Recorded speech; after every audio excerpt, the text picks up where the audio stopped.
Assalamualaikum warahmatullahi wabarakatuh.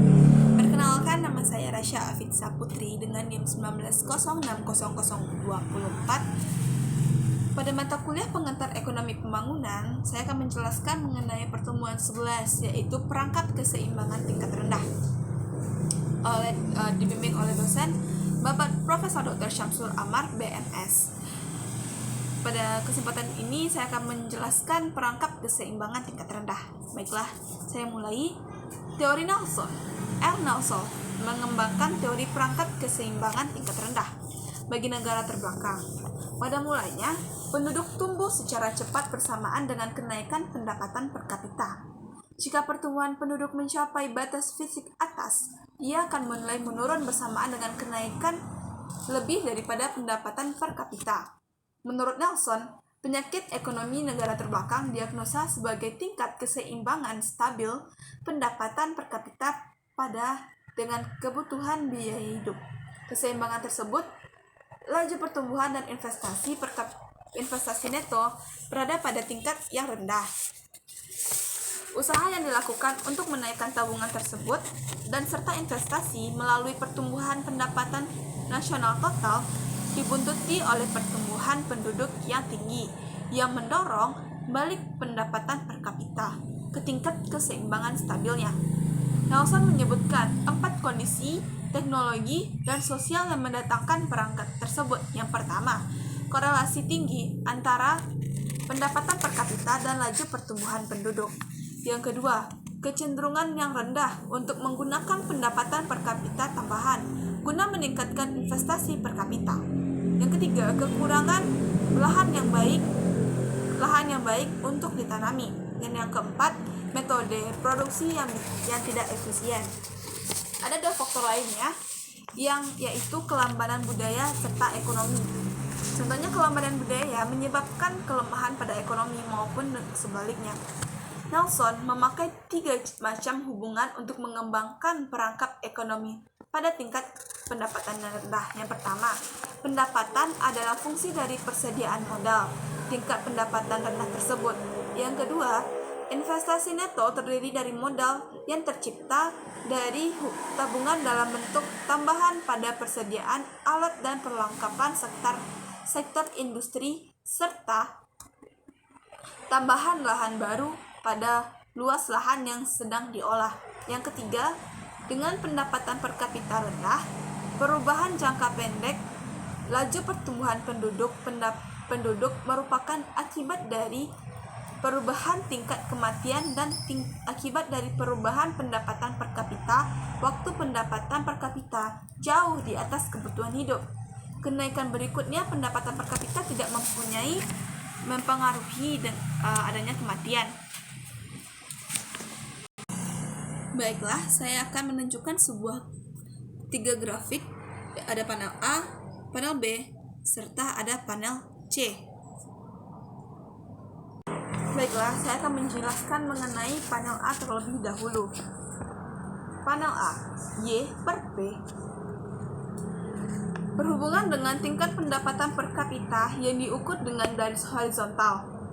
DP per P merupakan persentase pertumbuhan penduduk diukur dengan garis vertikal.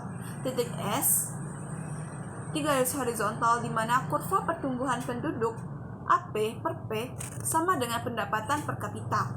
Tingkat ini penduduk tidak berubah, tetapi jika diarahkan ke kiri, penduduk akan menurun, dan jika bergerak ke atas, penduduk akan sampai ke batas fisik atas U, bersamaan dengan kenaikan pada pendapatan per kapita di atas tingkat biaya hidup minimum.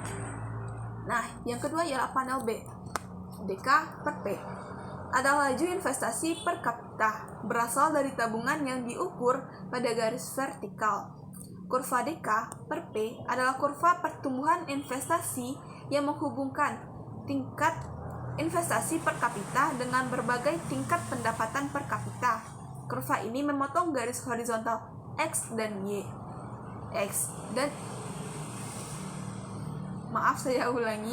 Kurva ini memotong garis horizontal X yang merupakan tingkat tabungan nihil.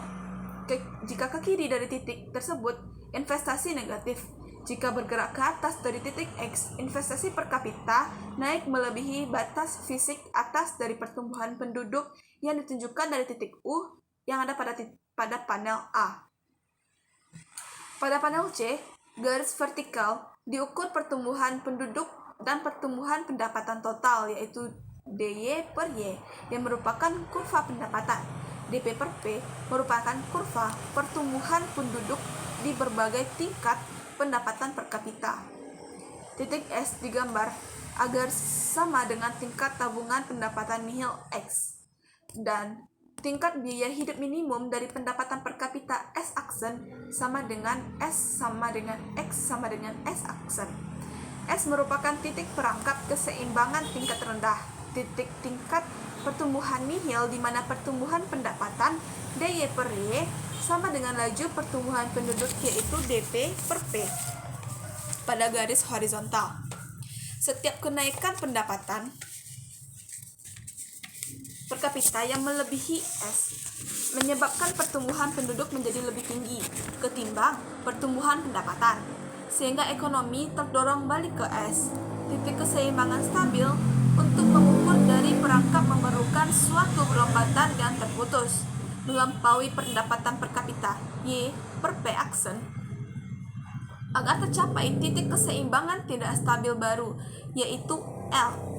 Melewati titik ini, pendapatan berkembang pada laju yang lebih tinggi daripada laju pertumbuhan penduduk yang stabil pada batas fisik atas. Jadi kenaikan pendapatan per kapita adalah kumulatif melampaui tingkat Y per P aksen sampai perekonomian mencapai titik Y per P aksen, di mana pertumbuhan pendapatan sama dengan laju pertumbuhan penduduk pada titik keseimbangan baru, yaitu N. Melampaui titik N, maka diperlukan tindakan pemerintah untuk menaikkan laju pertumbuhan pendapatan di atas laju pertumbuhan penduduk. Nelson menunjuk pada sejumlah faktor untuk melepaskan diri dari perangkap keseimbangan tingkat rendah ini. Yang pertama, harus ada lingkungan sosial politik yang menguntungkan di negara tersebut. Yang kedua, struktur sosial harus diubah dengan memberikan tekanan lebih besar pada penghematan dan kewirausahaan. Perangsang yang lebih besar harus diberi untuk memproduksi lebih banyak. Yang ketiga, langkah-langkah harus diambil untuk mengubah distribusi pendapatan pada waktu yang sama memungkinkan akumulasi kekayaan oleh penanam modal. Yang keempat, harus ada waktu yang sama memungkinkan akumulasi kekayaan oleh penanam modal. Yang keempat, harus ada program investasi pemerintah yang menyeluruh. Yang kelima, pendapatan dan modal harus dinaikkan dengan dana yang didapat dari luar negeri. Dan yang terakhir, teknologi produksi yang lebih baik dipakai untuk memanfaatkan penuh sumber-sumber yang ada sebagai pendapatan naik dari input tertentu. Sekali hal ini tercapai di atas tingkat pendapatan per kapita minimum, pertumbuhan yang berkesinambungan terjadi tanpa tindakan pemerintah sampai tingkat pendapatan per kapita yang lebih tinggi. Baiklah teman-teman, hanya sekian pemaparan materi pada pertemuan 11 bagi saya ini.